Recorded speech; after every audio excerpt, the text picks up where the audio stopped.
say for instance you have a Metcon, there's a 10-minute AMRAP of chest to bar pull-ups, wall balls and double unders or something like that. It's probably about making sure that you go through a real thorough warm-up. You get your sort of aerobic system primed beforehand. You're going through some 30-second intervals on the bike, followed by a couple of repetitions of each movement. You're practicing transitions and flow between each movement, and you're really trying to sort of take in as much as you can in the session. So, you know, if say for instance you're faced with that workout in August, it might be literally you do a few reps of each movement and then you go. Whereas when you start to do that in a more open prep environment, you want to make sure that all of your practice is directed towards that 10-minute period or whatever, you know, the however long the workout is, as being as intense a session and also deliberate in practice as possible. So that way you're probably going to end up spending more time preparing for the workout, warming up for the workout, going over the different movements, and then you are actually going into the workout. So, you know, a typical case of that would be if I did a qualify workout or an open workout that's 10 minutes long, my warm-up might be 45 minutes long.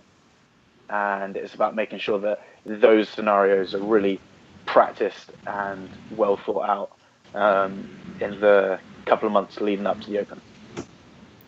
Sure. So yeah, when we're thinking about peaking for something like the Open, we're thinking about both the volume of training and the intensity, right? So what you're saying is that leading into the Open, we want to prioritize the actual intensity of training sessions, but we sort of need to be cognizant of what the total volume of work is that's being done, right? Because we know historically roughly what these types of open workouts look like in terms of, okay, you're probably going to have to do 150 plus wall balls in a single workout at least once during the Open.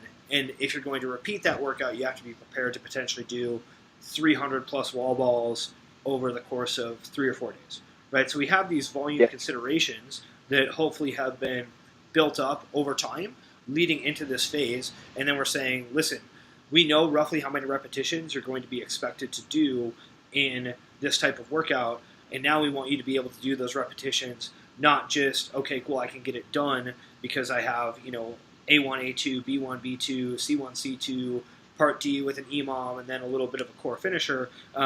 We want you to be able to attack 150 plus wall balls in a session with intensity, and then be able to kind of put it all on the line relative to that amount of work, rather than just accumulating it over, you know, 6 parts in a training session. Is that kind of where you're going with that?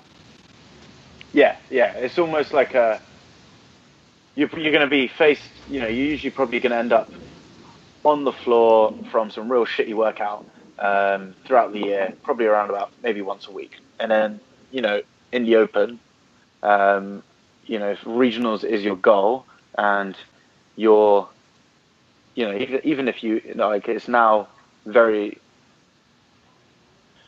it's very well known that even the top level regional athletes will always do, even games athletes will do workouts twice.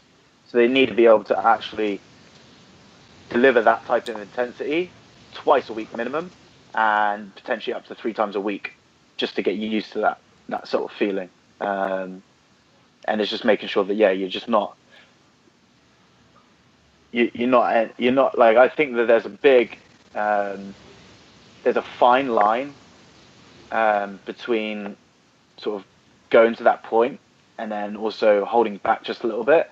And I think that, you know, with things like pacing and developing aerobic systems and that type of training, I think a lot of people end up just missing that when it comes down to sort of this time of year, and they just sort of miss the pace because they're so used to sort of pacing and making sure that they're not going to that point and being a little bit more, you know, that they end up just lacking all intensity whatsoever.